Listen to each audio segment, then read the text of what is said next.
Hey guys! Today I'm going to be showing you guys the Miscreen starter package. We got the My kit, and I'm going to be showing you guys how to start the first step. You're going to put your double-sided sticky tape in the plastic frame, and we're going to go ahead and take our pink mesh. It has a PET coating that basically is a substitution for the chemicals, emulsion, and darkroom. So I'm going to go ahead and cut a piece out and go ahead and align it with the plastic frame.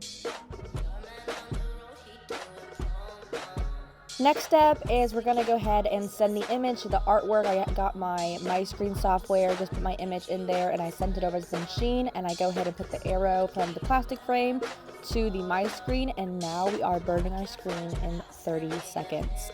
So when you're burning your screen, you're going to make sure you hold it down for the 30 seconds, and it will stop you when it is done burning.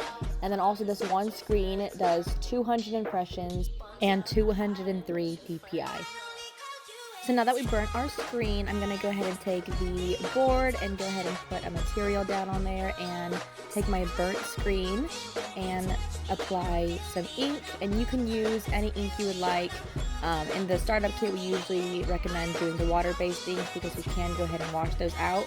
Here I'm using the plastic salt, and I'm going to go ahead and get my squeegee, run it through, and we just screen printed and made a screen in less than 5 minutes. So this is the final result, guys. I hope you guys enjoyed, and definitely go ahead and check out the Miscreen. It is the bomb.